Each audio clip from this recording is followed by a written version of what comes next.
HD24 TV Paris, bonjour, merci de nous accueillir chez vous, merci également de votre fidélité. Vous qui nous regardez à travers nos différentes plateformes HD24, YouTube ou Facebook, c'est toujours un plaisir de vous accompagner dans votre hebdo. Entretien exclusif qui revient aujourd'hui avec une invitée de marque. C'est une dame pétrie de talent, une grande diva de la musique sénégalaise qui brille un peu partout au Sénégal, en Afrique, à travers quelques coins du monde. Elle est en train de faire un travail exceptionnel. Kia Louma, la dame à la voix exceptionnelle, est dans le locaux. Wow. Bonjour Kia. Wow, bonjour. Comment tu vas? Bah, très très bien. Après d'avoir entendu cela, ça m'encourage et il y a du soleil dans mon cœur. C'est Merci. très normal parce que on parle que de faits. C'est des choses que vous avez accomplies. C'est pas, ce ne sont pas des trucs que nous avons inventés. Le parcours parle de lui-même parce que vu la trajectoire que vous avez eue et les choses que vous avez accomplies, franchement, je pense que c'est tout de même normal. En tout cas, merci Mr. Hall et merci à HD24 TV de me recevoir aujourd'hui. C'est un bonheur d'être là. Ah, c'est nous qui te remercions pour le temps, pour la disponibilité. Et puis, on a toujours voulu faire un truc avec vous, tu sais, depuis très très longtemps. Voilà, mais sant yàlla tey dinañ ko mën a réaliser, mën a Ndeysaan. waxtaan.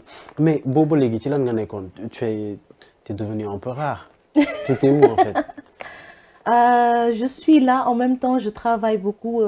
J'ai beaucoup travaillé dans l'ombre Ouais, pour préparer beaucoup de choses. J'étais un peu en mode productrice, en autoproduction pour d'accord. réaliser un projet, xoolaat sama toogaay, xoolaat ki ma doon et essayer d'avancer dans ce que je fais aussi. Donc loolu des fois ça demande de faire un pas en arrière pour mieux sauter. Hmm. Exactement. C'est important. Xam nga kii yaa yow sa soxlaatoo présentation parce que parcours bi dafa riche ba pare mais ci fàttali tu avais pris le prix artiste féminin African Women's Group c'était en 2017 prix bu am solo et puis aussi nekkoon nga fi lauréat concours musique Explorer en 2014 tey on va revenir sur ces concours que tu as daa remporté. mel ni da nga yor samay dossier de. Non, t'inquiète pas. Dossier, en fait, bariwul quoi. Ah, Et tu as fait d'accord. aussi pas mal de festivals au Sénégal, en Europe, un peu partout, ci àdduna bi. Mais buñ doon wax tuuti ci carrière bi, ci parcours bi, début bi surtout, lan la war a doon exactement kii a ak taxawaay bi nga amoon ba ngay gën a nekk tout tànk. En fait, on va dire que j'ai toujours aimé faire de la musique. Les premiers concerts, le premier concert où je suis montée pour me dire que je vais chanter, j'avais 5 ans. 5 ans. 5 ans, c'était pas mon concert, c'était le concert de mes cousins. D'accord. Et ils avaient préparé leur show. Et moi, j'avais maîtrisé toutes les paroles. Je connaissais toutes les mélodies. Avant, il y a un répertoire. Donc, c'est quelque chose qui a grandi avec moi. Je pense que je suis née avec l'amour de la musique. Et ma mère voulait être chanteuse. Elle n'a pas pu. D'accord. Donc, je pense que c'est un amour qui a été prolongé avec moi. Ouais. Et j'ai été à l'École nationale des arts. J'ai commencé à apprendre premier concours. J'avais 15 ans. Ah ouais. C'était, ça s'appelait Talent caché. Talent caché. J'étais toute petite, j'étais là, je D'accord. suis partie jusqu'en finale, vu que j'étais petite aussi encore, peut-être que l'ol tamit à mon effet, mais j'ai beaucoup appris. J'étais pas encore instrumentiste. D'accord. J'avais des mélodies qui passaient dans ma tête, lol taxon na ma dem jangi ji instrument. Donc sama début foofu la commencé. Yeah. Voilà. Mais début bi riche na mais xam nga aussi yow surtout musique bi nga doon def à l'époque est-ce que c'était comment t'as vécu ces moments ci xam nga moo xam ni parents yi aussi des fois ils sont très réticents bàyyi xale yi xam nga amaguñu yenn niveau de maturité yi pour ñu bëgg a dugg ci musique bi sachant que c'est un milieu très glissant te boo amul yenn taxawaay nii tu risques de passer à côté dans ton cas précis nan nga def pour convaincre parents yi. Bah déjà, moi je disais, ma mère me dit que depuis l'âge de 3 ans, je leur disais que je vais être chanteuse. Au début, mais j'arrêtais pas de chanter. Elle s'est tout de suite dit que qui daa mel ni sama jaan baa ko mat daa mel ni xale bi daa bëgg continuer sama rêve parce qu'elle voulait faire des dreadlocks etc et tout ça. C'est la première personne qui m'a soutenue. Le reste nag dañ jàppoon ne caaxaan la mais biñ demee ba gis ni kii caaxaanul ci li muy def ils ont commencé à me soutenir. Mais ma mère a toujours été super stricte ne la lépp looy def ci àdduna am na côté bu baax am na côté bu bon. Donc bu fekkee ne autorisé nañ la ngay def leen na nga ci ànd ak sa ngor te bés boo màggee wala bés boo dajeek ay mbindeef yi nga doon dajeel avant bul waroo sëgg. Donc loolu boo ko fàttalikoo rek saa yoo nekkee ci lenn loolu ngay jiital. Mon grand-père était imam. bi ma décidé ne damay def musique dama dem ba ci moom ne ko papa kaa ñu waxtaan papa ne laa ko doon woy loolu rek la ba ñëw na dégg mais bon je l'appelais comme ça.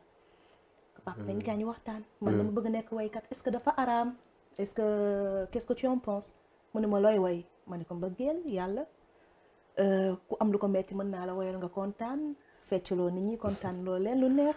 donc il me dit ba loolu nu mu mënee araam ma ne ko kon araamul mu ne ma yaay tontu sa bopp saa yoo ci newee.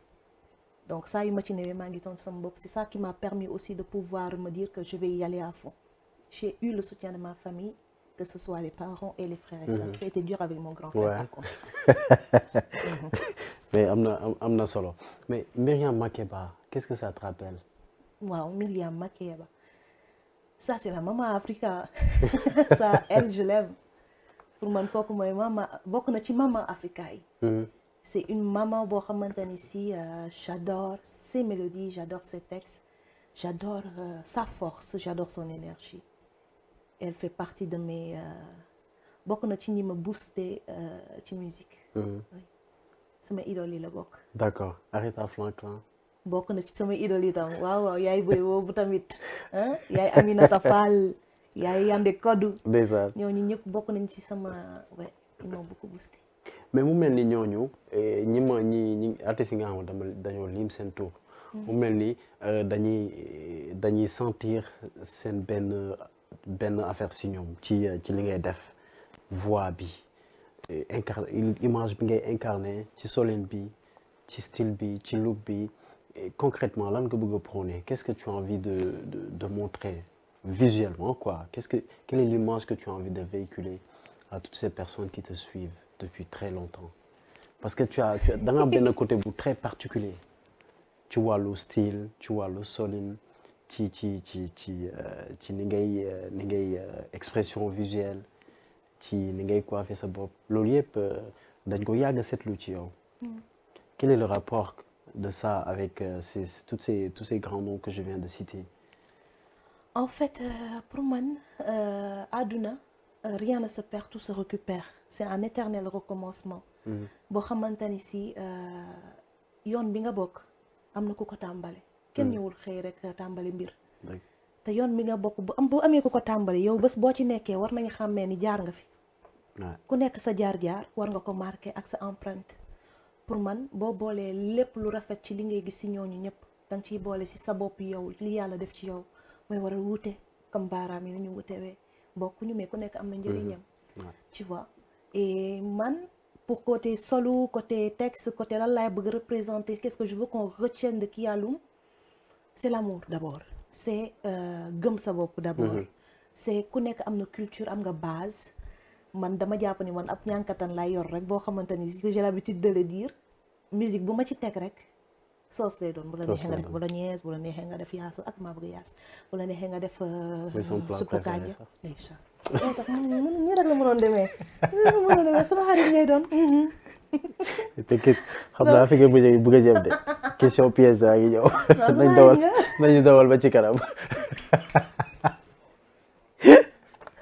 bu la reetaan waay et voilà en fait pour man ñooñu noonu ñëpp marqué nañu seen génération bañ leen di tudd ba ñun ñii ñu leen di fan kon ñun tamit war nañu def suñu kéem kattan marqué suñu génération bàyyi fi loo xamante ni way ba day rafet oui surtout tu vois c'est très important léegi bi héritage bi xam nga xamante ni nouvelle génération bu ñëwee dinañ am un soubassement boo xam ne ils peuvent partir de ça pour réaliser aussi wala apporter seen pierre à l'édifice. Exactement. Ça c'est important mais bu ñu xoolee ci li nga jot a réaliser xam nga aussi maa ngi la doon limal ay prix yoo jël bu mel ni African Women's Group prix bu ñu la jox pour t'honorer lauréat du concours Music Explorer 2014 yooyu yëpp prix yooyu noonu nga bokk ci compétition yu bare ràññeeku xam nga jéem a démarquer ou faire une différence entre ce que tu proposes et ce que font les autres. Qu'est-ce que tout ça a forgé chez toi?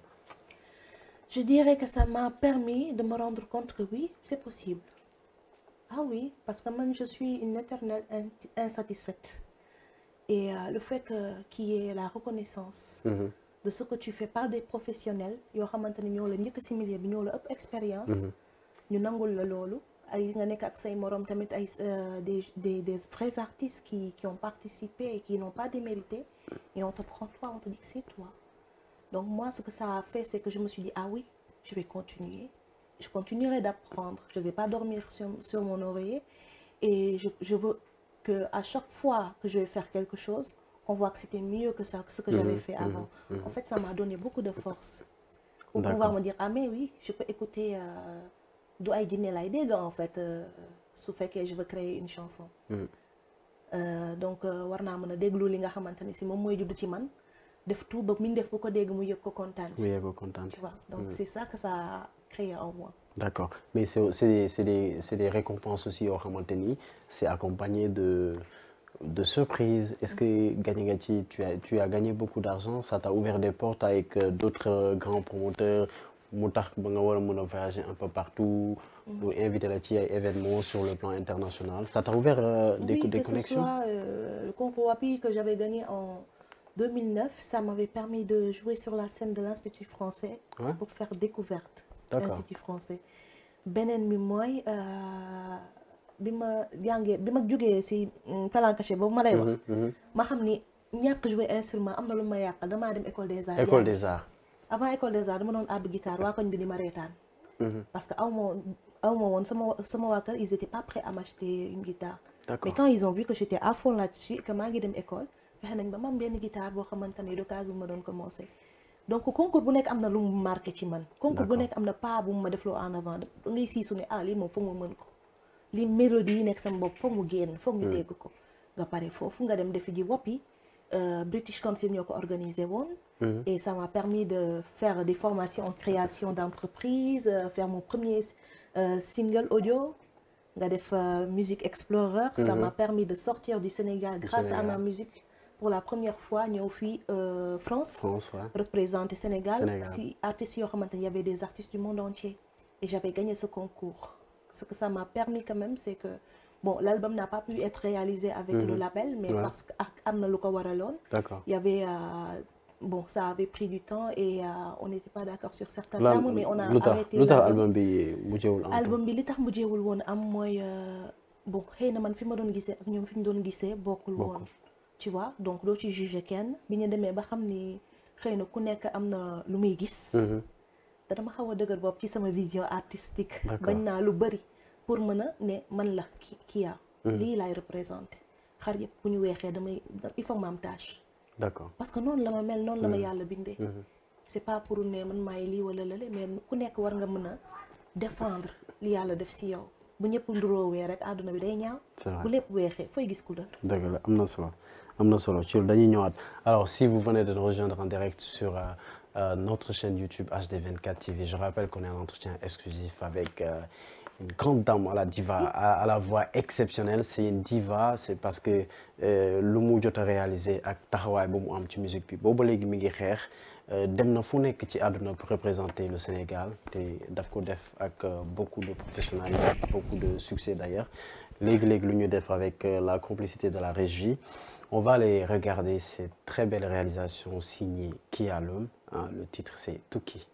C'est parti. Donc cette année, on revient sur ce plateau pour la suite de l'entretien exclusif.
Alors, Kia, gis nga li ñuy seetaan hein, c'est une très belle réalisation. Moi, j'aime bien les couleurs, xam nga cadre bi aussi ak tenue africain yi mooy gis ci biir. J'aime bien tout ce qui est made in Africa. Yeah. Ça me plaît beaucoup. Mais ça parle de quoi le projet Tuki d'ailleurs?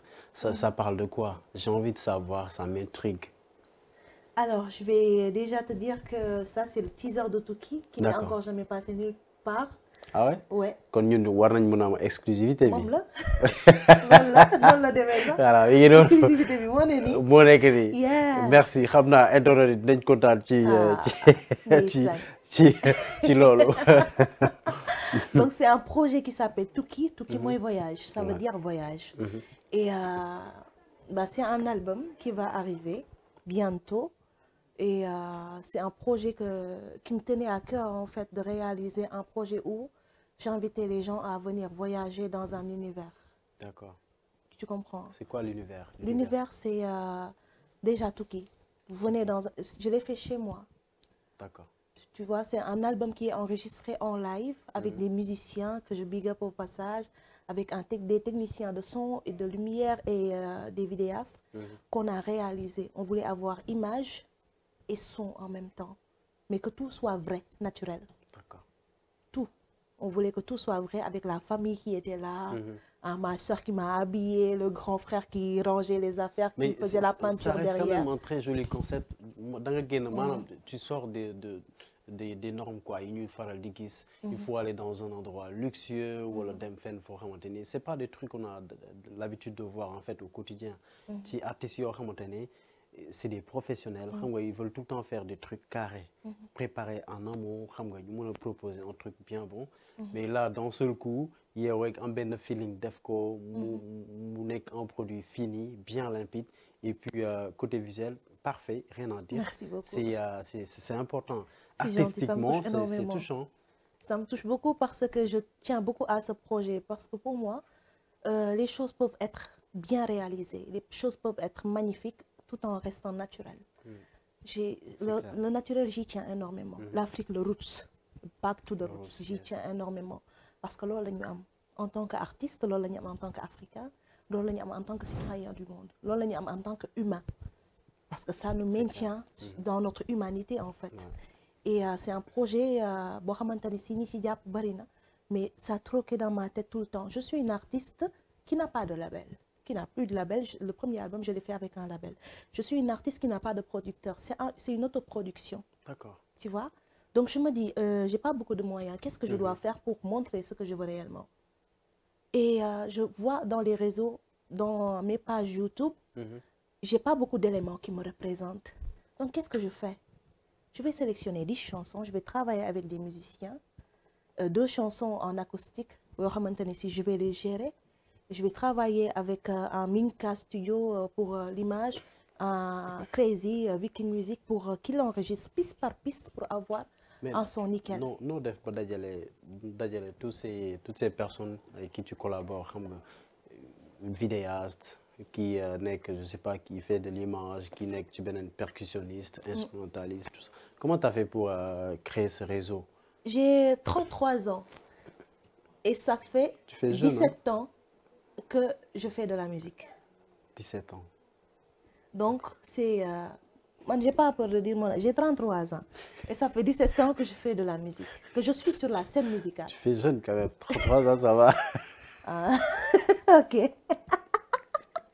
Et 17 ans que je fais de la musique professionnellement. Depuis l'âge de 3 ans, je vais être chanteuse.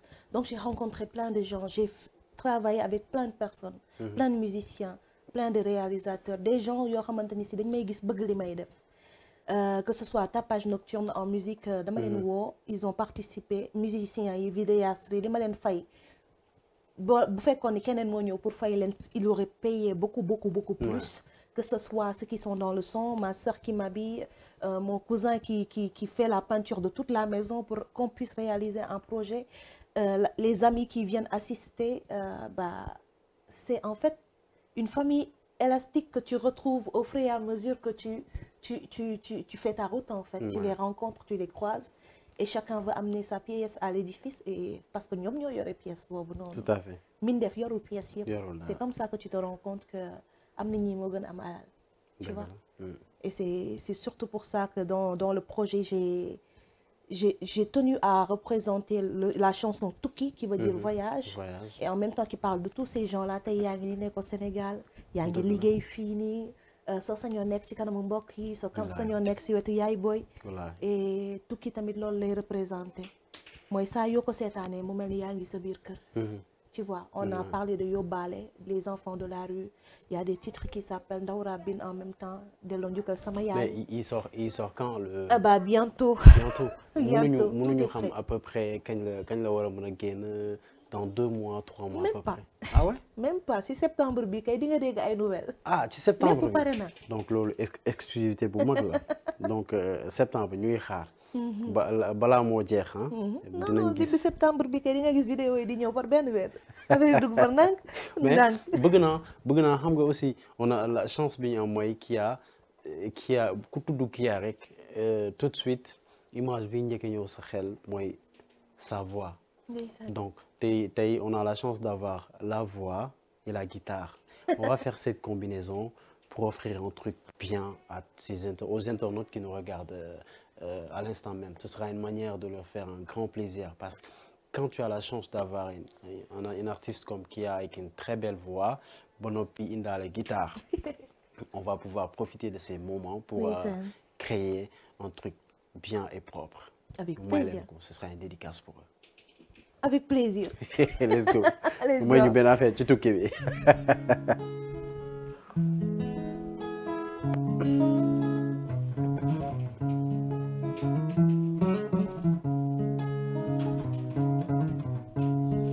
La la la la la la la la la la la la la la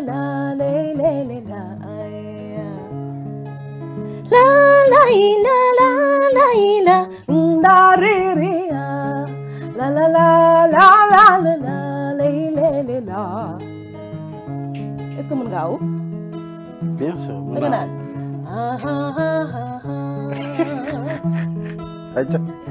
ñu dem soo dee dem di ma yóbbaale bul ma fi bàyyee soo dee dem di ma yóbbaale bul ma fi bàyyee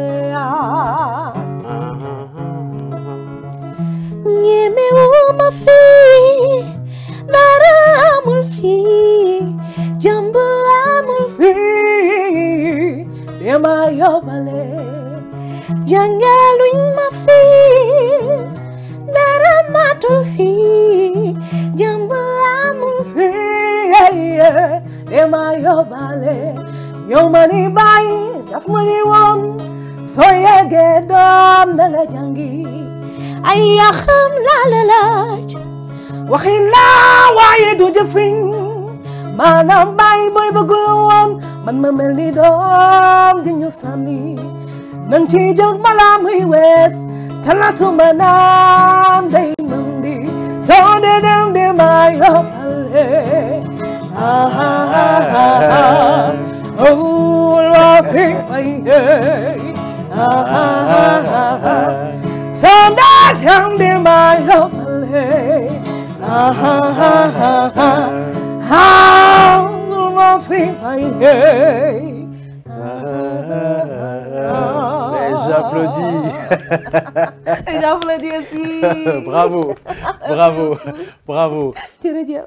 La toute première chose qui traverse mon esprit, c'est qu'est-ce qui se cache derrière cette très belle voix? Est-ce que c'est un travail quotidien? C'est un don? Ndeysaan. C'est quoi en fait? On a envie de savoir parce que voix bi lu muy def. Tu as la chair de poule. Ndeysaan. Ça me touche énormément. Ça me touche énormément parce que pour man musique joxe mbëggeel la. La première volonté pour moi c'est de donner de l'amour, de partager de l'amour. li may ñaan saa su ne mooy. yàlla naa nekk canal man je n'existe pas. yàlla naa nekk canal boo xamante ni ci lépp lu mën a jàllale lu rafet li yàlla di mën a jàllale wala. lu rafet loo xamante ni mindeef mën na ci sentir mbégte si biir xolam yàlla nay jàll. donc je ne me pour man duma si dara je ne suis rien là-dessus. J'essaie juste bon c'est vrai il faut travailler. day mel ni yàlla di jox la benn graine ah jox la suuf may la ndox jox la benn pelle nga toog naan dina sax du mës a sax. il faut travailler aussi. Il faut essayer d'entretenir cela et toujours faire des recherches. Comme je te l'ai dit, je suis une éternelle insatisfaite. Pour moi, chaque jour, war nga jàng lu bees. war nga jàng lu bees. Voilà. Alors foofu fi nga daanalee foofu la ñuy jaar entamer suñu première rubrique muy QCU. C'est des questions à choix unique. Ah d'accord, j'étais pas au courant. Ouais. Donc mooy bonne rubrique. C'est la première rubrique. On m'a caché des choses. C'est des questions à choix unique. mu lay jox ñaari mbir nga tànnal ma ci benn. ma tànn benn. Voilà. bu dee ñaar yëpp mooy loolu nag. T'as pas le choix, il faut nga tànn ci. Il faut daal ma tànn kenn daal. waaw dimbali ma rek. Oh d'accord nga bañ a far. bismillah fii far fee dégg nga. mu ne dimbali ma rek nga bañ a far fii. bu fekkee ne nag noonu la demee nag noonu laa la koy waxee rek on y va. Alors, pour commencer, on va parler de deux groupes emblématiques du hip-hop sénégalais. P-Froiss ou Daara J. Aïe. Bon d'accord, Daara J. Daara J. Pourquoi l'autre? Parce que ils ont marqué ma jeunesse, mon enfance.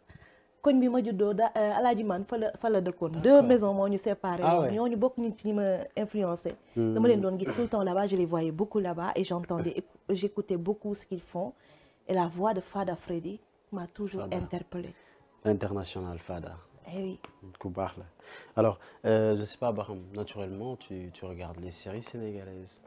Xam nga ces dernières années, on s'est réveillé dans le monde cinématographique. J'adore. On est en train de faire un travail exceptionnel. Donc pour ce faire, on va rendre hommage à tous ces acteurs du cinéma sénégalais qui sont en train de faire un travail inédit. Bah oui, moi aussi je leur rends vraiment hommage. On va parler de deux séries. Oui, d'accord. Cœur brisé ou Lady Diamant. Wow, Cœur brisé ou Lady Diamant. Lady Diamant, ça vient de commencer, non? Oui, ça vient de commencer. C'est pas mal, hein? Ouais. T'as regardé un peu? J'ai regardé un peu. D'accord. Un tout petit peu. Ouais, ci ñaar ñi tu choisis. ñaar yëpp nice na de ñaar yëpp rafet. Non mais il faut nga tànnal ma ci benn rek. C'est bu indi problème ñaar yëpp rafet na. ñaar yëpp c'est la même maison donc. Tu travailles avec les deux ou tu kiffes les deux? Je kiffe les deux. D'accord. J'aime bien les deux parce que c'est du cinéma et on se rend compte qu'il y a beaucoup de talent au Sénégal. Et ça fait du bien de voir ça. D'accord. On va parler de deux autres choses. Da nga préférer voyager ou toog sa kër di nelaw? Non man tukkikat laa. Man damay tukki dégg nga album bi du mu tudd tukki la tudd. maa ngi dégg aussi ci li nga doon développé yaa ngi waxu citoyen du monde. Ah oui. Ça c'est des expressions comme ça j'aime bien maanaam amuñu fu ñu dëkk. mun nga juddoo Sénégal màggee Espagne. après tu finis ta vie aux États-Unis. Exactement. Donc suuf si mooy sa suuf mooy le sol, la terre c'est ton sol. Le ciel c'est ton toit. Il y a pas de frontière en fait. Yàlla ji dafa sàkk monde bi mu rond maanaam wër leen. wëraat. am na solo. Et pour finir cette première rubrique, on va boucler avec deux jeunes talents, mais c'est des sœurs. Il faut que tànnal ma ci kenn. Eva Crazy ou D-Frazy. Aïe les deux kay. non bii non may naa la ba pare. bii moom jàpp ci rek nag. non bii foog nga tànnal ma ci kenn nag soxna si. ay xarit lañ wante sinon xarito bi fii lay yem de. bul indi problème tamit nag. D-Frazy ak Eva Crazy. man xam nga yow yaa ngi fii France man maa ñibbi Sénégal te ñoom ñëpp samay gaañ lañu bul ma indi problème man damay ñibbi Sénégal nii dans quelque temps. di sama xarit la ñoo bokk Géejawaay. waaw. Eva tamit mooy loolu tamit ñoom ñaar ñëpp. Eva sama siste la. waaw tamit ñoom ñaar ñëpp samay siste lañ. kon nee nga ni bëgg doo tànn. non xoolal waa léegi yes pour les deux. yes pour les deux waaw yes pour les deux. d'accord rubrique bi jeex na on va parler actualité. commencé naa ñàkk sax. maa ngi ñàkk de. waaw ñàkk kay. waa Régie du ngeen ko taalal ventilo bi tuuti. yow mi yaa ngi tàng sama yaram. question yi saf. Alors on va parler actualité. ok defe naa actualité bi sax xaw nañ ko laal tuuti par rapport ak projet bi waa ji génn muy tukki. mais tukki bi xam nga bu génnee aussi dafay laaj promotion est-ce que après la sortie tu es en train de travailler pour booker quelques dates en Afrique au Sénégal surtout ak un peu sur l'international muy la France l'Espagne ak un peu partout ci àdduna bi parce que xam nga projet bu xasee ba génn aussi il faut que ñu dawal promo bi. dëgg la est-ce que yaa ngi ci logique boobu. bien sûr que maa ngi ci logique boobu parce que le but c'est de tas projet bi. il faut que tout le monde puisse savoir ce que c'est, comprendre ce que c'est et ressentir quelque chose parce que pour moi c'est le but. D'accord. Et je considère qu'il n'y a pas de limite, il faut faire ce qu'il faut faire. Heureusement, alhamdoulilah, j'ai une équipe qui est vraiment en train de travailler là-dessus. Ñoom ñi ngi liggéey Sénégal instant bi man maa ngi fii, je suis en tournée. Depuis le 28 juillet, je suis en Europe, j'ai fait une tournée en Italie. Là, je suis en train de faire une tournée en France, je suis là jusqu'au 8 octobre. Jusqu'au 8. Tu vois, donc déjà, c'est une promotion qui va, où je vais promouvoir l'album, où je vais pouvoir même avoir des CD que je vais pouvoir montrer au monde de la musique, etc. et tout. Il y a un festival qui va se passer en Bretagne, plusieurs festivals dont le Niofar en septembre et en octobre le Grand Soufflet que je vais faire. Et déjà, ça va me permettre de pouvoir faire la promo de l'album en France. D'accord. Ensuite, il y a des concerts qui se préparent en Espagne où il y aura aussi la promotion de l'album. Et quand je vais rentrer au Sénégal aussi, il y a vraiment un plan pour pouvoir divulguer tout ça et faire des concerts aussi. Finalement, ça fait beaucoup trop de dates pour Kia. Est-ce que, à quel moment tu auras le temps vraiment de souffler et de rebondir? Parce que l'album, il arrive, il y a plein de dates. Mais Lolo, à quel moment tu vas pouvoir souffler un peu pour rebondir? Parce que l'album Bouigno aussi, il faut être énergétique, il faut avoir la motivation, l'envie et tout ce que tu as envie de donner, accompagner l'album aussi naturellement pour donner le meilleur de toi-même à toutes ces personnes qui t'ont suivi depuis le début de Fingertop de Tay. Moi, je pense que la force, elle est là. La force, elle est psychologique. La force, elle est... c'est une force qui est en moi, en fait, parce que j'ai envie. J'ai besoin de pouvoir divulguer ce que je fais. D'accord. Et il y a des gens aussi qui croient en moi, que ce soit la famille, que ce soit mon staff, que ce soit les amis, qui me poussent. Il y en a une qui est là particulièrement, qui indi ma ba fii tey jii pour que je puisse faire l'émission, alors qu'elle a des choses à faire. Artiste là, elle est là en train d'attendre avec son fils. Hein, Astou, maa ngi lay ziar. Elle va pas être contente parce que bëggul ko koy citer, mais il faut que je le dise parce que loolu rek si li lay may doole la bokk. Loolu si li lay may doole la bokk, que ce soit la famille. Allo instant bii nii sonn naa de yow bu ñu sonal yow waroo sonn. On y va, on n'arrête pas. Tu m'as dit au début de l'émission am na moment bu ñu la gisul, donc j'ai pu avoir le temps de me dire qu'est-ce que j'ai fait, qu'est-ce que j'ai pas fait, qu'est-ce que je dois faire. Quand il faut travailler, il faut y aller. Et on n'a pas le choix quand on n'a pas tous les matériels en main. Qu'on a une équipe ou bien un label qui a les moyens de faire tout ça tout seul. Léegi da ngay am équipe boo xamante ne si ils croient en toi et ils sont là et on y va ensemble jusqu'au bout. C'est ça ma force en fait. La tournée, elle se porte comment? Est-ce que tout se passe bien? Et tu as des retours déjà très positifs par rapport à Dating Joda Def? Si, franchement, j'ai des retours très très positifs, que ce soit en Italie. J'ai vraiment eu beaucoup de retours. Yoo xamante ne si les gens étaient super contents de découvrir l'artiste que je suis. Et même man, je me suis découverte en quelque sorte sur des scènes où en étant fatiguée ou en étant malade et assurée quand même. On nga pare di miir yooyu yëpp da nga koy découvrir ci sa bopp. Non mais si, c'est pas facile, il faut pas li ñuy wane c'est les choses jolies.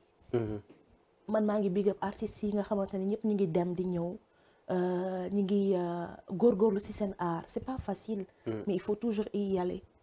C'est pas simple, mais j'ai des retours positifs. Même man, j'apprends. C'est comme un sportif qui fait son sport. Da ngay am plus de muscles. Tout à fait. J'ai plus de muscles fu mu nekk nii gis nga.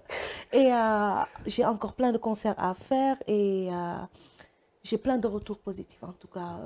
Si nga xamante ne jot na jàll def naa no logo. Normalement, je devais juste jouer sur la petite scène. D'accord. Et j'ai fait la petite scène grâce à Jules Bobolong. Maa ngi koy ziar moom mooy def festival Niofar bi nekk Rennes. Bientôt ça va se faire. Et après ce Ly Diop invité ma ci scène bu mag bi parce qu'il jouait sur la grande scène et ça a eu des retombées positives encore. Et je sais déjà que sauf su ma fa naree joué waat ci scène bu mag bi lay doon parce que ils ont pu voir loolu mooy tamit artiste. dañ ngay jouer ci petite scène bi non du ma jouer ci petite scène bi parce que pour man xalaat naa ne war naa jouer ci grande scène bi. mais yenn saa yi da ngay ñëw ne ok d'accord mën naa jouer ci petite scène bi. parce que loolu la ñi la bëgg loolu lañ lay wax yenn saa yi tu apprends l'humilité, tu apprends la force, tu apprends que là il faut que tu donnes et tu reçois. D'accord. Alors, tu sais, avant le nouveau projet là, je suis tombé sur un autre projet de toi où, bon, c'était très très bien. Hein, NEAT. Ouais. Projet bu nice, hein? Ndeysaan. Projet bu nice, mais tey xam nga yow yaa nekk l'autrice de ces projets là. Boo doon def une différence entre les deux état d'esprit ci ñaari album yi bokkul. lan mooy différence NEAT ak bii di waaj a génn. Différence su NEAT ak bii waaj a génn mooy NEAT déjà maa ngi doon NEAT dama doon wër. Ah léegi gis nga quoi. gis naa lu bëri et en plus NEAT dama ko def ak benn label boo xamante ni si ils ont aussi composé dedans.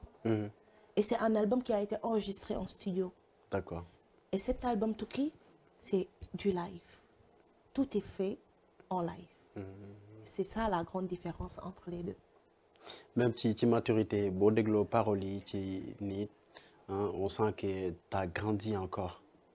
Hein?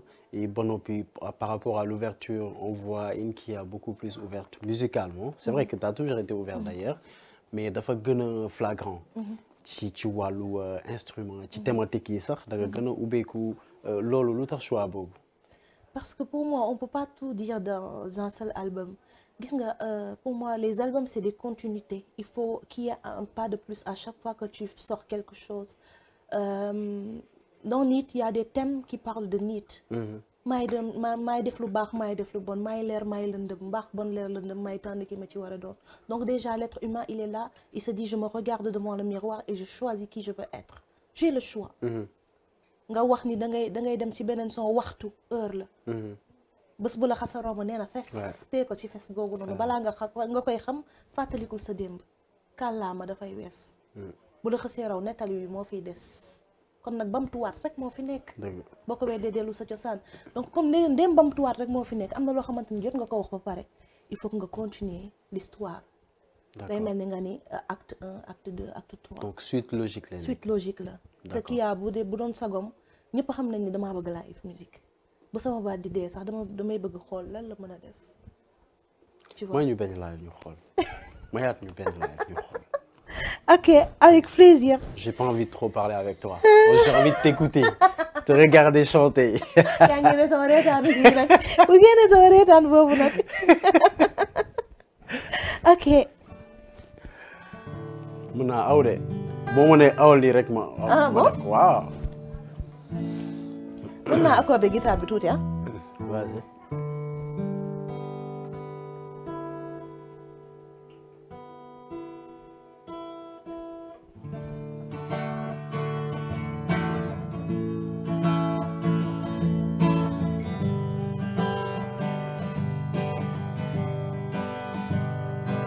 yow ma di la woo yu wooma di la xool faale wooma xanaa gisoo ni yow maa ngi bëgg teew yow ma lay laaj tontu wooma ma di la woo faale wooma xanaa gisoo ni yow maa ngi bëgg teew maa ngi bëgg dee tey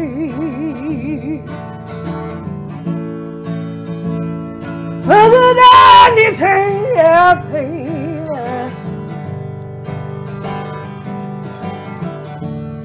Yes, I'm asking my baby, please tell me where you are. 'Cause I'm calling you over nothing, nothing. Just let me know where you are. I just wanna know what to do. See, you are my everything, my sunrise, my shining light. Look into my eyes. Do you think that I'm telling you lies? Asuma na am li ko gënal daal. moom dafay dëkkee jàmb te am salaam daal kon nag wuyu ma gëstu ma yow maa ngi bëgg dee tey sama wuyuwul ma nii naa samu daal man bëggoon na ma xam li nga ma mere daal kon nag wuyu ma Geesuma yow maa ngi bëgg dee ni tey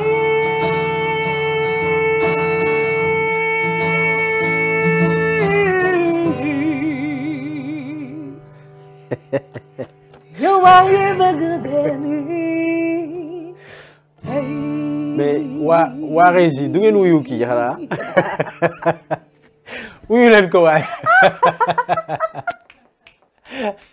kan moo la bañ a wuyu noonu dama bëgg a xam. Ah non, pourtant way mbëggeel la mais ça fait je pense que cette chanson je l'ai écrite il y a plus que de 7 ans. Ah ouais. Ah ouais. Mais pourquoi il refuse de te répondre? ay xol suma mère kay ma wax la nag way bi dama koo dagg de xam nga fu mu mujjee xol su mënoon a am li ko gënal daal moom dafay dëkkee jàmm te am salaam kon nag wuyu ma boo waaye nag boo wuyu mun la xam nga lan la danga may wax lu leer léegi nag bu fekkee ni tamit affaire bi fii la yem nag mu muñ ko sax xam ni xoolal fii la yem amul benn problème. C'est une chanson qui représente toutes les femmes. Tu as été trahi? Moi, tu as déjà été trahi? Tout le monde a eu des blessures en amour. Yow mii booy lim say blessures leer na non man maa lay poser question. Tout le monde a eu des blessures en amour laa wax yow waxal say blessures. non parlons de tes blessures. non man maa lay poser question. waaye là ñu changé rôle yi. kañ toog yow nga invité kañ toog fi ma toog nii kañ changé. Est-ce que tu as été trahi? Ah non, trahir c'est un grand mot. Tu as eu des blessures. Tout le monde a eu des blessures dans son cœur en amour. Oui. Ça c'est je pense que Niri, ça peut être mon histoire. Tu sais les chanteuses et les chanteurs, c'est aussi des cinéastes aussi. Ouais. C'est des gens qui écrivent des histoires. Ça peut venir tu peux écrire à partir de toi ce que tu vis, mais tu peux écrire des choses aussi qui viennent de ce que ñi nga xam wala li nga gis, des choses qui te marquent. Ouais. On écrit aussi des choses qui nous viennent comme ça, tu vois un peu. Et ça c'est une chanson qui représente aussi une femme qui va dire que jooy histoire am ne la maa ngi lay woo faale woo maa ngi bëgg dee mais fi muy mujjee mooy si tu m'entends pas c'est que tu veux pas m'entendre. Alors nañ ko yemale fii amul problème. C'est pour dire aux gens nit ñi mën nañu jàpp ci mbir mais mën nga ku nekk robaay day dem ak mbagam, tu vois un peu, et que la vie elle est ainsi faite. C'est les blessures qui forgent des gens. Man pour man chaque blessure, chaque échec c'est un plus. Tu le prends positivement nga faqasu jugaat avancé waat ndox li gars yi nag avancé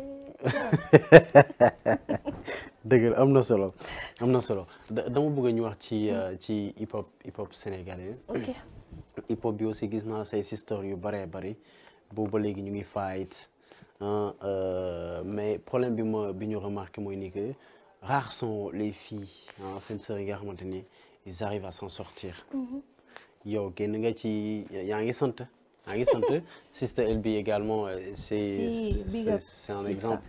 C'est un exemple parmi ces sœurs qui sont en train de se battre. D-Freezy, Eva Crazy ak yeneen boy yu bare yu dul jeex. ñoom Mami Victory ñoom aussi ñu ciy génn ils sont en train de tourner.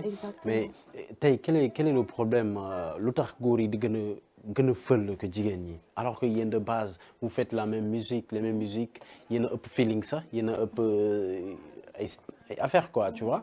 Pourquoi vous avez du mal à percer? Bah, je sais pas comment exprimer cela parce que je me dis tout simplement que le milieu de la musique ne fait pas trop de cadeaux aux femmes.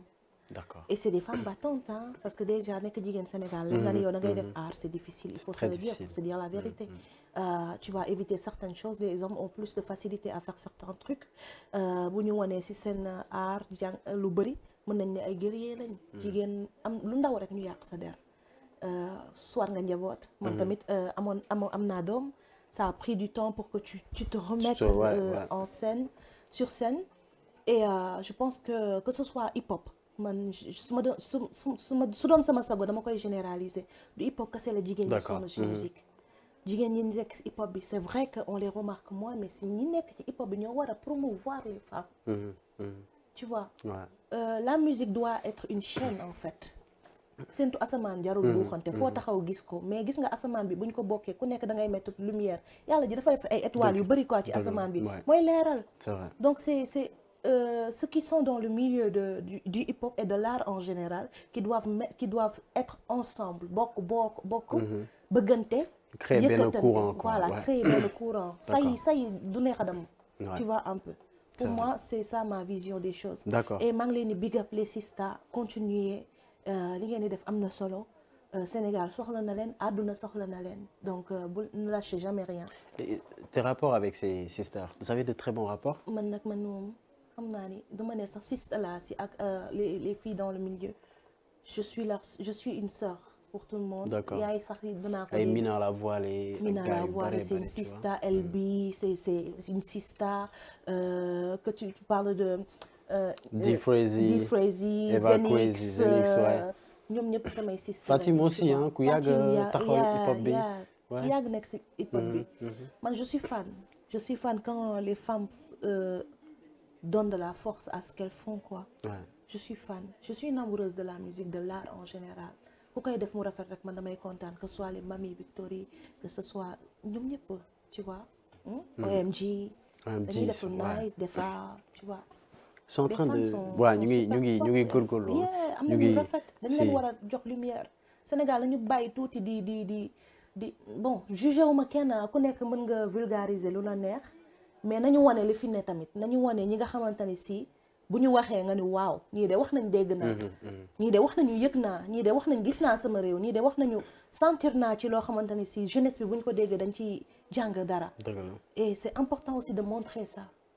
te journalistes yi am nañ ci part de responsabilité aussi. d'accord sama mbokk yi. sa mbokk yi dañu ci jàpp quoi gën a wane li ñu moom li ñu bokk parce que ñoo ko bokk. gisoo nii maa ngi xarit lañ. ay gaañ lañu. waaw mais question yaa ngi ñëw de loolu lu tax question piège yi. am benn problème maa ngi xaar alors léegi dañuy attaquer la deuxième rubrique muy question internaute xam nga internaute yi ñoom des fois ñoom ñoo ma yónnee question ne ma diw daal aw ma chance gis ko mais comme yaay toog ak moom. waxal ma ko lii jottaleel ma ko lii. ñoom ñoo lay man dama lay jottali question internet yi rek. ki ci njëkk nee na quels sont les tips que tu peux donner pour être productif au studio. ay tips yooyu joxe quoi ay astuces pour ñu mën a am capacité de production bu facile bu easy quoi dans les studios d'enregistrement. En enregistrant, ouais. D'accord, moi je dirais tout simplement, déjà je suis la première boo xamante ni si balaa may dugg ci biir son en étant en studio je galère laaj leen ay ñoom laaj leen bu ma duggee studio rek ay Saliou je stresse un peu mais ce qui m'aide énormément c'est que je me mets dans mon univers dugal ci univers bi nga bëgg a joxe ay benn Astou Seck nii buy nekkee studio day fecc elle danse elle est dans son univers elle se met si loolu lay dugg. ok bu fekkee ku nekk hip hop la am na histoire boo bëgg a raconter booy enregistrer sa texte wala booy bind sa texte xalaatal ni da nga bëgg nit bi jooy wala da nga bëgg nit bi kontaan da nga bëgg yee nit ki da nga bëgg nit bi fecc yow nekkal si mood boobu déjà énergie boobu noonu ngay joxe ngay partager c'est tout. d'accord am na solo kii nee na tey xam nga on parlait des sisters nee na pour elle quels sont les défis que la nouvelle génération féminine du hip hop doivent relever. hip hop. waaw booy ay ñoom D-Frazzy yan défi moo leen di xaar tey ci quoi ñu war a mën a yoo xam dañ ci war a mën a accentuer wu pour relever défi yooyu noonu. mooy ku leen dégg xam ni Sénégal ñëw na c'est bien c'est génial ah suñu route foog ñu koy boole ci mbir mi lu bëri man de bu doon sama sago saa yu ma leen déggee dinaa ni kii de D-Frazzy la su ma déggee OMG naa di kii de OMG la te affaire boobu mi ngi fi donc. Dans leur musique, moi j'aimerais encore plus ressentir le fait qu'on est des femmes fortes et qu'on représente l'humanité et que ku nekk li nga xamante ni yaa ngi koy bëgg prôner ci lu rafet nga continuer di ko prôner pour man ñu ngi si yoon bi ba pare xam nañ li ñu bëgg bi ñu ko daree tracé yàgg na. tu vois gën leen ci ni amul bàyyi man daa amul bàyyi laay wax. d'accord voilà. Qui est l'actuel coach de l'équipe nationale du Sénégal?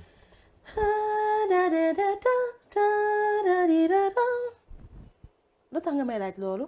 ci question yi la bokk. man de Aliou Cissé laa xamoon xaw ma ndax moo fi nekk ba tey moom laa xam de. moom la du yow lii xew ci dëkk bi xamoo ko. damaa concentré woon nag sama liggéey fu mu ne nii nag bu fi indi benn problème. dëkk Sénégal. xamoon naa ne pare yàggul. xaritoo bi je savais il fallait. non mais t'as raison c'est lui moom moo fi nekk ba léegi. d'accord tamit nag yàggeewul noonu maa ngi doon naan man fan laa newoon ci diggante bi. pourquoi tu me fais ce genre de choses Aliou Cissé lañ xam nag. gars yi dañ la doon tàggee ci réseau yi. kii naan sénégalaise la ba pare xamul sax kuy coach national équipe nationale. déedéet Aliou Cissé. may sénégalaise lu laa sant. kii yàlla studio ou scène ban nga ci préféré. Sen, hein? Sen kay. Sen. waaw. D'accord. Alors c'est fini pour la deuxième rubrique. Léegi dama bëgg ñu wax ci collab yi aussi tu as fait pas mal de collab mais sa boss ak H je baisse. J'aimerais bien savoir connexion bi nan la juddoo. Comment est-ce que vous avez pu gérer ça? H the best maa ngi koy ziar c'est un cool brother. D'ailleurs label bi mu doon liggéeyal moo def album Nit. Donc tu vois. C'est affaire bi dafa continuer même album Nit lu ci bëri Géejawaay lañ ko doon enregistré studio H. D'accord. dama ko sonaloon dama doon ñëw fëgg ko naan ko Abdou Gueye yeewul naaj na ginaar gi sabati na fekk daa fanaane enregistré suba teel guddi ba suba teel may ñëw tu vois. Donc c'est un brother maa ngi koy ziar maa ngi koy big up ku mën li muy def aussi ku bëgg aar voilà. Musique bi tey. xam nga comme yow yaa ngi fi ñëw da nga tournée moo la fi indi te ci mois yi weesu il y a eu pas mal de concerts yoo xamante ne artistes sénégalais yi ñoo ko organisé Dip jaaroon na fi H s'est produit je crois 2 ou 3 fois sur Paris. Il y a Sidi Diop qui a fait le Zénith. Après Youssou Ndour Station d'Afrique, Dip est revenu encore. Après Zayan, il a fait un show ici. Et puis il y a aussi Diamant qui va revenir. Est-ce que globalement, est-ce que la musique sénégalaise se porte très bien? La musique sénégalaise se porte très bien. Est-ce qu'elle se porte très bien sur le plan international? Sur le plan international, ça commence. D'accord. Ça commence parce que mi ngi commencé génn nank-nank. On commence à voir les artistes qui ont envie d'aller montrer vraiment ce qu'ils font en dehors. Am nañu équipe yu leen di accompagner, il y a plus de producteurs sénégalais qui ñu ngi tas ci àdduna bi di jël aussi les artistes pour leur faire présenter ce qu'ils font et le présenter au monde entier. Je félicite ça, c'est génial. Et artistes yi seen wàllu bopp ñu ngi commencé di gën a génn di représenter Sénégal. Et ça commence. Pour moi c'est une bonne chose et que dafa war a gën a ful dafa war a gën a bëri. Tu as un featuring de rêve? Oui. Avec quel des artiste? featuring de rêve. Non benn. Cheikh ñaar. Non bëgg naa benn. ñaar benn. waa ñaar. ñaar yan artiste nga xamante ne da nga bëgg a def featuring ak ñoom. Artiste africain, américain, français. Waouh. Ah là non là tu en tout cas Fada Freddy. Fada Freddy. Fada Freddy faut que c'est un featuring de rêve te xam na ko sax moom il sait. Il sait hein. Il le sait xam na ko. boobu kañ lañ koy xaar.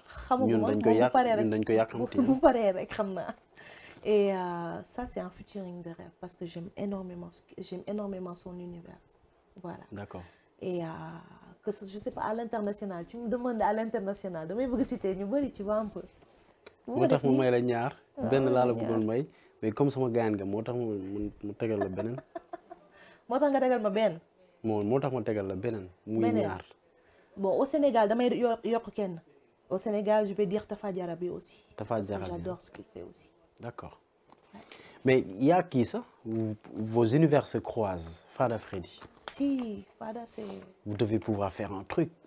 Si. La voix de Kia, la voix de Fada, tous ensemble. Si, ce serait trop nice. Et j'en ai déjà réalisé un aussi de mes featuring de rêve au Sénégal, mais qui n'est pas encore sorti. C'est avec qui? C'est avec Saliou Diam. Saliou Diam. Yeah, Saliou Diam. D'accord.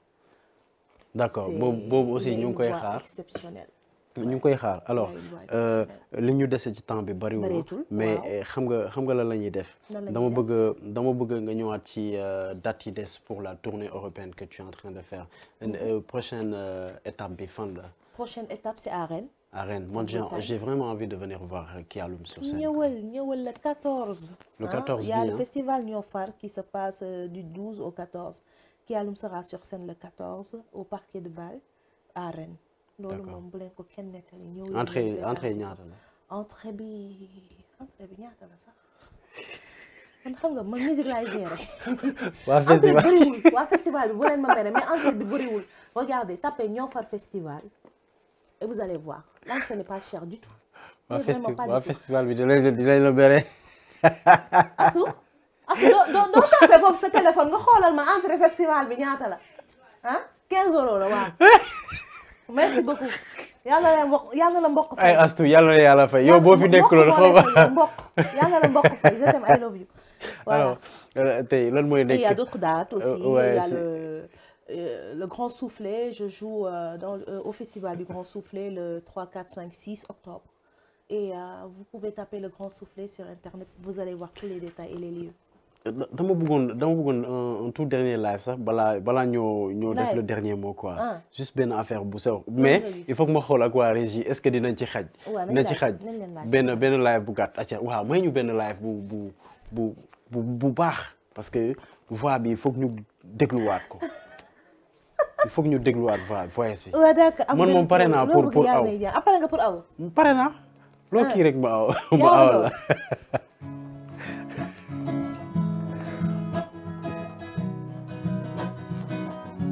sama xorom ci cin. jëlal. sama xorom ci cin. moo furi moo ko di moo bu dey.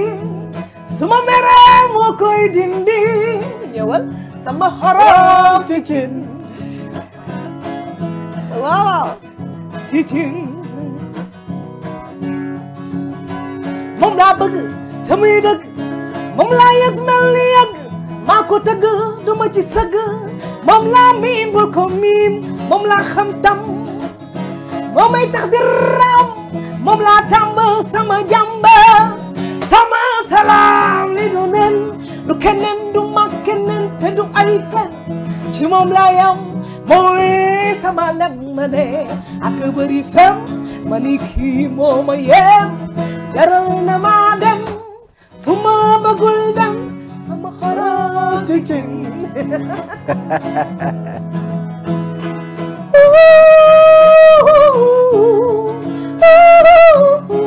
Shibana mampidu yele, shibana mampidu yele, shibana mampidu way, yele yele yele yele yele yele yele yele yele yele. Shibana mampidu yele, shibana mampidu yele, shibana mampidu yele le le le.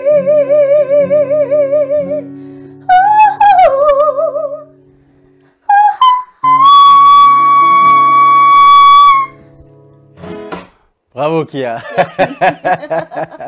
Bravo, c'est magnifique. C'est gentil. Alors, mais xam nga maanaam guitare bi ni nga ko téye aw bi sax loolu ma koy wax ci kaw ci suuf rek baax na comprendre nga.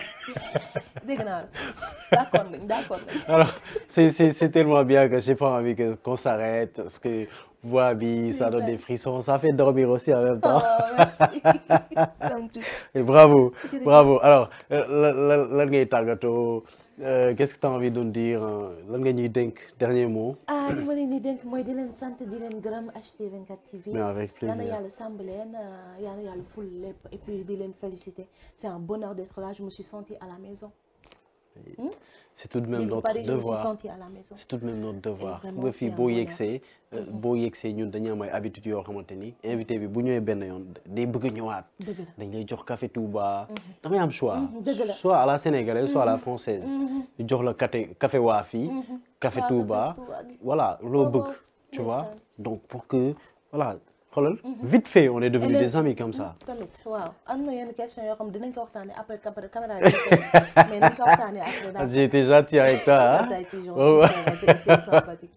en tout cas beneen bi mooy. maa ngi je remercie toutes les personnes qui ont pris leur temps et l'énergie de nous écouter et je remercie tous les amis je remercie Astou de m'avoir invité Elbi maa ngi lay ziar maa ngi lay bëgg tamit je remercie toute la famille toute ma famille di leen sant di leen gërëm ci accompagnement bi. surtout ma mère ki nga xamante ni mooy tey sama doom bu ma fi newul ki nga xamante ni si elle m'accompagne inconditionnellement yàlla yàlla guddal sa fan ngeen Massa de Pendanar et les frères Mohamed Tafa que ce soit toute l'équipe qui a travaillé sur le projet Tukki muy waa Minka Studio muy waa Tapage Nocturne muy Mohamed muy Mariam Chacha tout le monde Koulim Dioum Eva grand-père Benchi Flo Gapo yéen ñëpp maa ngi leen di ziar Mohamed yéen ñëpp vraiment ku lim juum mais sama xol moo sedd il fallait que je vous dise merci. et je demande à tout le monde. salim bi comme li moom mbëri maa ngi woo Baye Ndiaye di woo xawma lan di woo. c'est que gars yi ñoo mel noonu rek. lamb la musique di lamb waaw lamb la de. musique lamb la wax nga dëgg de. ñi jar ci mbukaay gi foog ma lim leen. waaw maa ngi leen di sant maa ngi leen di gërëm di leen dénk yàlla na yàlla matal lépp yàlla leeral yëpp yàlla na ñëpp am jàmm yàlla na xol yi di leer yàlla na xel yi di naat yàlla na yàlla defal ñëpp jàmm et puis je suis très très heureuse d'avoir pu partager ce moment avec vous. merci ñun ñoo la gën a bég ñoo la gën a kontaan merci également ci disponibilité bi c'est vrai que calendrier bi dafa xaw a xat mais fexe nga ba boole ñu ci biir affaire bi en tout cas on est très content d'avoir ici et puis on espère te revoir aussi pour le nouveau projet. ñi ngi xaar inchallah. Merci Kialo, merci également à toutes ces personnes qui ont suivi l'entretien exclusif du début jusqu'à la fin, surtout ceux qui vont le regarder en version rediffusée sur Facebook. Merci également. Remercier notre partenaire Mora Couture, moom moo ñuy solal moom mooy ànd ak ñun ci yére africain yi xam nga des tenues africains des costumes africains li muy def dafa nice quoi ba noppi Mora dafay ñëwaat Paris pour un grand défilé de mode 28 et 29 septembre je crois donc voilà merci waa Régie information yaa ngi noonu ce sera des journées culturelles africaines yoo xamante dina mettre à l'avant tout ce qui est créativité africain la mode africaine le stylisme africain on va faire focus sur loo xamante ne c'est l'expertise nationale genre Mouraay dañoo jara jàppale voilà mi ngi def liggéey bu am solo merci à Mora remercier également la régie c'est l'affaire de Mara et Jazz pour l'assistance merci à Astou la tudd Astou Seck merci beaucoup coucou également à ce joli à ce jeune homme ce prince là coucou on te fait un coucou merci également. C'est le mari de Kia, bien sûr. C'est fini pour aujourd'hui. Rendez-vous next week avec beneen invité. Mais laata ñëw toj plateau bi dama leen di invité juste maa ngeen seetaan production bi c'est un chef-d'œuvre signé Kia Loum xale ñu seetaan ko et puis next week jaajëf.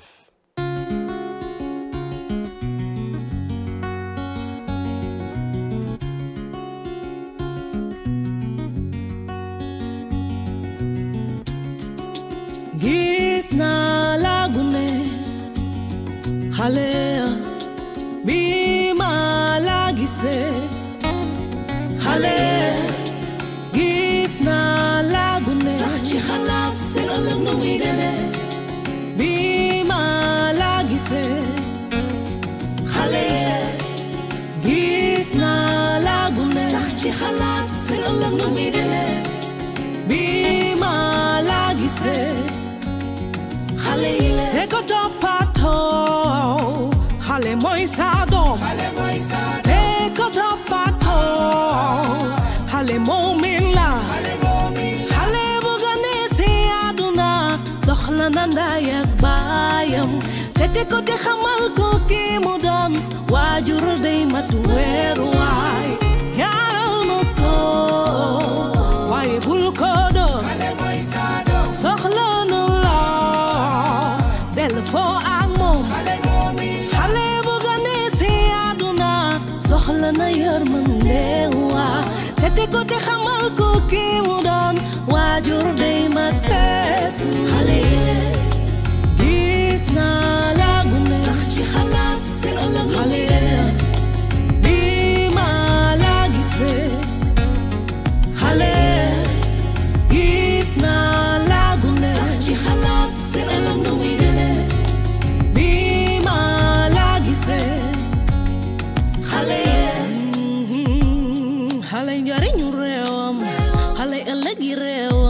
jàngal ko xam-xam ngir mu jariñ réewam they need a love a lot of mercy they need attention let's take care of them xale mën na doon ki nga foogul woon ndax fa mujj doo dañu dëkkandoo waaye ci seen xol dañu yàgg gëm góor war ak jom te def ko ci moom xale mën na baax xale mën na bon xale mën na réew xale mën na tooy kon looy def ci moom danga ko teg ci yoon ndax la ko jox da la koy delloo soxla na light soxla na love soxla na peace jar na bàyyi xel soxla na light soxla na love soxla na peace jar na bàyyi xel xale yi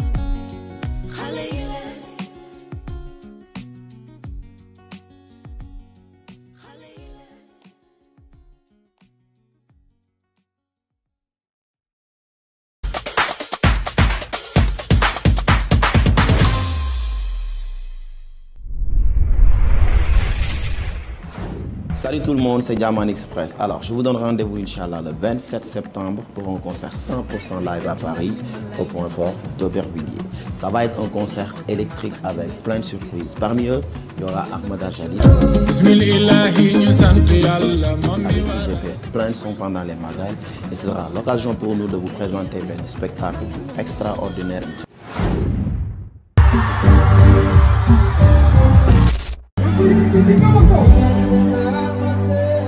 Alors, les préventes sont déjà disponibles et vous pouvez l'avoir à bas prix à partir de 20 €. It's gonna be mad, na gars FTL, Sénégalais yi nekk ci alentour yi, ça va être un concert malade. One love, big up. Est-ce que man